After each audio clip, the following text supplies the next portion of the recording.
നിങ്ങളുടെ ഭയങ്കര thick friends ആണ്. അപ്പൊ നമ്മള് സാധാരണ തിക് ഫ്രണ്ട്സ് ആകുമ്പോൾ നമ്മൾ മറന്നു പോകും മറ്റേ വ്യക്തി എത്ര സംഭവമാണ്.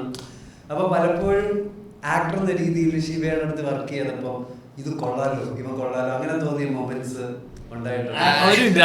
എനിക്ക് സത്യം പറഞ്ഞാൽ അത് എന്തെല്ലാം പറയും.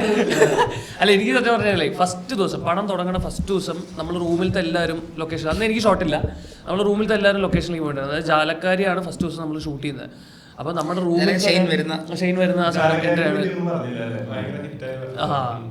അപ്പോൾ ജാലക്കാരിയാണ് ഫസ്റ്റ് ദിവസം നമ്മൾ ഷൂട്ട് ചെയ്യണത്. കോയമ്പത്തൂർ പൂ മാർക്കറ്റ് ഇതുപോലെ ലൈവ് ക്രൗഡ് ഉണ്ട്. നമ്മൾ സെറ്റ് ചെയ്ത ക്രൗഡല്ല, ലൈവ് പൂ മാർക്കറ്റിലാണ് നമ്മൾ ഷൂട്ട് ചെയ്യണത്. നമ്മുടെ റൂമിലത്തെ ആദ്യമായിട്ട് ഒരാളുടെ പടമുള്ളത്. നമ്മൾ ഇത്രയും കാലം സ്വപ്നം കണ്ട് ഞങ്ങൾക്ക് സത്യം പറഞ്ഞാൽ ഞങ്ങൾക്ക് ഇപ്പോൾ സിനിമ ഇറങ്ങുന്നതിന് 2-3 ദിവസം മുന്നേ വരെ ഞങ്ങളത് സംസാരിച്ചിട്ടുള്ളത്. അത് ഞങ്ങൾക്ക് വിശ്വസിക്കാൻ പറ്റുന്നില്ല.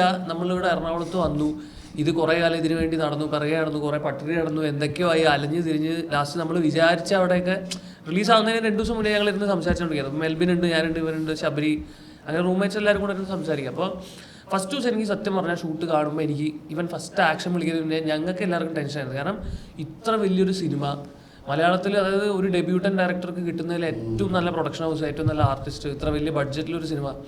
അപ്പോൾ ഇവനത് എങ്ങനെ മാനേജ് ചെയ്യുന്നതൊക്കെ സത്യം പറഞ്ഞാൽ ഞങ്ങൾക്ക് എല്ലാവർക്കും ഭയങ്കര ടെൻഷനാണ്. പക്ഷേ എന്താ പറയുക, അവന് ചില കാര്യങ്ങളിൽ ഇവൻ്റെ കുറച്ചാണ്, ഇവന് സംസാരിക്കാനാണെങ്കിലും ആൾക്കാരെ ഡീൽ ചെയ്യാനൊക്കെ ഇവന് നന്നായിട്ട് അറിയാം.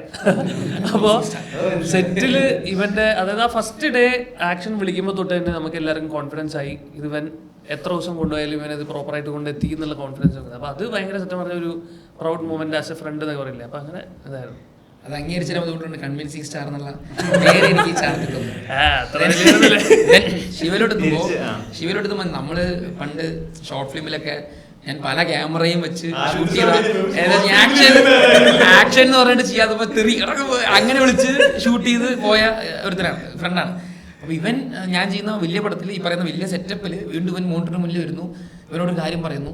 അപ്പം നമുക്ക് എവിടെയെങ്കിലും തോന്നില്ല, ഇവർ അന്ന് പറഞ്ഞിട്ട് ചെയ്യുന്ന ശിവയ്ക്കും ഇന്ന് പറഞ്ഞിട്ട് ചെയ്യുന്ന ശിവയ്ക്കും മാറ്റമുണ്ട്. സോ ഇന്ന് ആ മാറ്റം ശിവയായിട്ട് ട്രാവൽ ചെയ്ത് ഉണ്ടാക്കിയെടുത്താൽ. ഇപ്പം ഞാൻ ഇപ്പോൾ ഫൈറ്റിലേക്കാണ് ഞാൻ ഒരുപാട് ഫീൽ ചെയ്തത്. അതായത് ഇവിടെ പോയിട്ട് ഇവൻ അടിച്ച് വീഴ്ത്തിയെടുത്ത് മാത്രമേ പറയാൻ പറ്റുള്ളൂ. ഞാനും സന്തോഷം മോണിറ്ററെടുത്ത് പോകും.